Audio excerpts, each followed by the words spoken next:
Bueno, hemos hablado del origen y vamos a hablar del apogeo, porque hubo años de esplendor en el rock andaluz.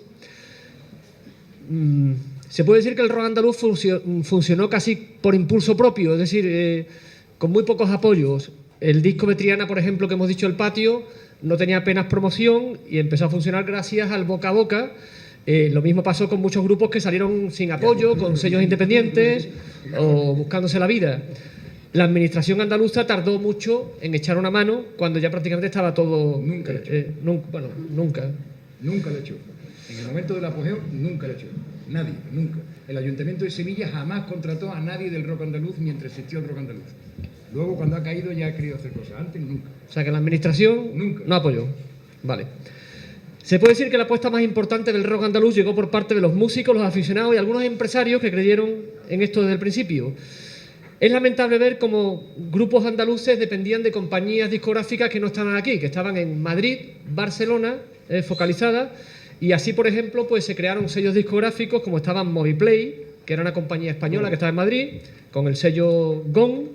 En este sello salieron Triana, Granada, Gualberto, Cuarto Menguante, Goma, Vega, Azar. Después estaban las multinacionales Epic y CBS. Ahí en esa escudería estaban Imán Califato Independiente, CAI, Loli Manuel, Alameda, Medina Zara, Veneno. Y después había otro sello en Cataluña, que era el sello Diabolo, un sello catalán que editaba por entonces las bandas catalanas de la época, como Máquina, pero que curiosamente editó Smash, lanzó Nuevos Tiempos también, otro grupo sevillano, y lanzó Gualberto y Jessica.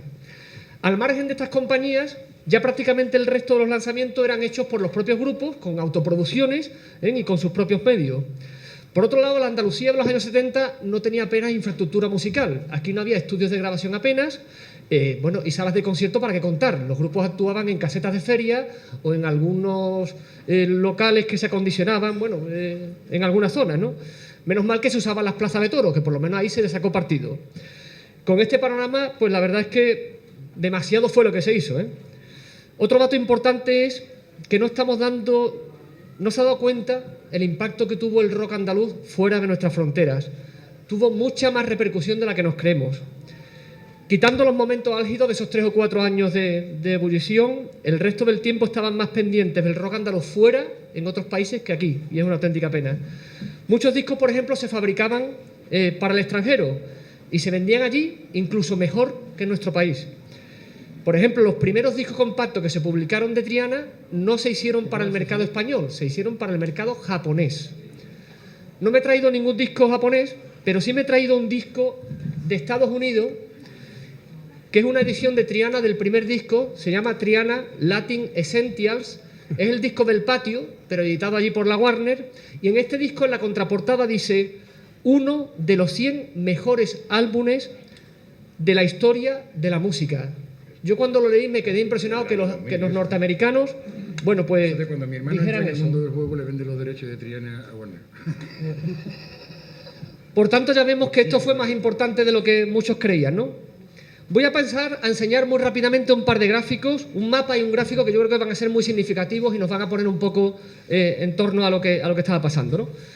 Hemos hecho un mapa de Andalucía, no sé si lo verán bien desde el fondo. En este mapa hemos puesto en cada provincia el número de artistas que había. En Sevilla tenemos 55 artistas. 2002. ¿Lo va a poner por ahí?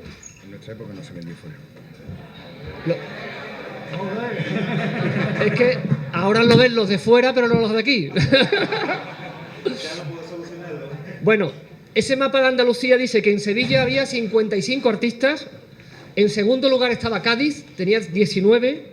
Después Córdoba 13, Granada 10, Málaga 9 y así consecutivamente hasta llegar a Jaén. Aquí lo tenemos un poco más reducido. Este es el mapa.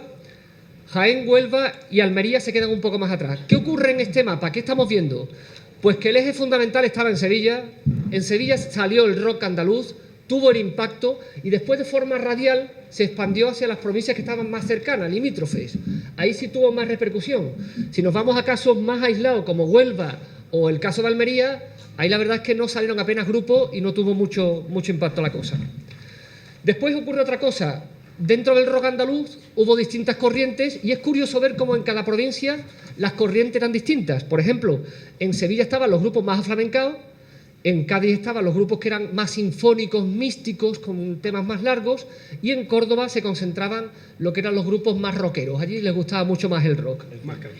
Después, aparte de ese mapa que hemos visto, hay que decir que había 27 grupos fuera de Andalucía, con lo cual volvemos a lo de antes. No todos eran andaluces, sino que si sumamos 145 aquí y 27 de fuera, estamos hablando de 172 artistas distintos. Seguramente habrá muchos nombres más por descubrir porque hemos hecho un mapa con aproximaciones y nos estamos enterando todavía de más grupos, pero bueno, en ello estamos. Vamos a sacar un segundo gráfico y también es muy significativo este, ¿eh? Vamos a pasarlo aquí y ahora lo enseñamos. Eso es, vamos a ponerlo ahí. Hemos hecho un gráfico con una línea que ustedes van a ver que sube de repente y vuelve a bajar. Hemos contado los discos que salieron cada año y los hemos ido sumando. Y nos encontramos con una tabla realmente impresionante. Vamos a ver si la podemos... Aguántala por aquí que vamos a intentar describirla. Bueno, el subidón fue... Vamos a ver. Comenzamos en los años 70 con unos niveles de 17 discos máximo editados. Pero después hay un pico en el año 75 y otro en el 78. El nivel en el 78 se dispara aquí a 24 discos y sigue la curva hacia arriba con 36 discos en el año 79. Ese fue el año de mayor producción discográfica en Andalucía. Año 79, 36 discos editados ese año. De los cuales 30 lo hizo mi hermano Bruno. Después baja un poco, se mantiene en el año 80 con 33 discos, pasa a 21 en el año 81. ¿Se ve bien fuera? Sí, ¿no? Correcto. Y después, de repente, de forma asombrosa, todo esto se desploma en el año 1982. ¿Qué es lo que pasó? De tener tanta producción discográfica, bajamos aquí. Bueno, esto fue un desplome que nadie se lo podía creer. Ahora vamos a hablar de un poco lo que nosotros llamamos la decadencia. ¿Por qué se produjo esta bajada en el rock andaluz? ¿Vamos con la decadencia? Sí, un momentito, si no te importa. Sí. Va Javier a postillar algunos datos. Sí. Quiero decir que, como ha dicho que salió de forma espontánea, necesito hablar un poco porque yo he sido manager de Smash, de Triana, de Alameda, de Imán, de CAI, de Granada, de Azahar, de Vega, o sea, de todos los que ha nombrado prácticamente. Yo soy manager de todo el rock andaluz. Quiero decir que yo he trabajado para que saliera esto, que no fue de forma espontánea, que hubo gente que trabajamos, que mi hermano Gonzalo es el productor de todos esos discos, que yo he sido el manager de todos esos artistas, que llevo 35 años en carretera vendiendo este tipo de música y que ellos, los músicos, no han parado de trabajar y de hacerlo todo muy bien. Es decir, Triana efectivamente salió el primer disco y yo estuve 3 años con Triana y estuve con ellos el primero y el segundo disco, luego ya no.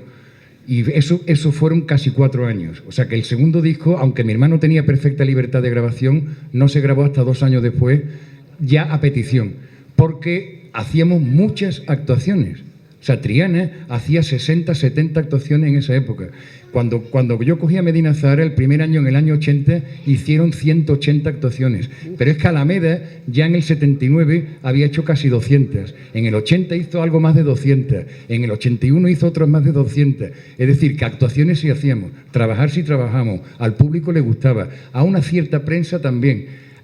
¿Qué pasó? Que a partir del año 80 y tanto, pues fundamentalmente con la muerte de Jesús, que ahora vamos a entrar con la decadencia, pues supongo que fundamentalmente lo que se nota primero es que en Triana, que era el empujón, era Triana, en Triana hubo unas grandes disensiones por problemas de ellos y por problemas, sinceramente, de producción. Es decir, que los músicos son importantes, pero un productor también. O sea, que un productor te dice qué disco puedes sacar a la calle y qué disco no puedes sacar a la calle.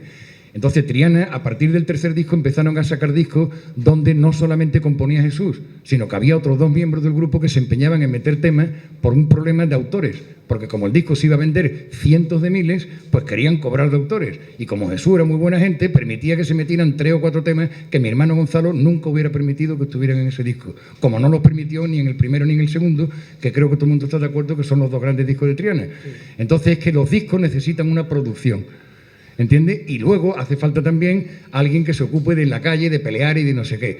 Con mayor o menor éxito. No quiero decir que yo sea el responsable de ningún éxito. Puedo ser incluso responsable de muchas equivocaciones. Pero, desde luego, hace falta gente que trabaje, amigos que te ayuden. Como los Beatles decían, with a little help of my friend.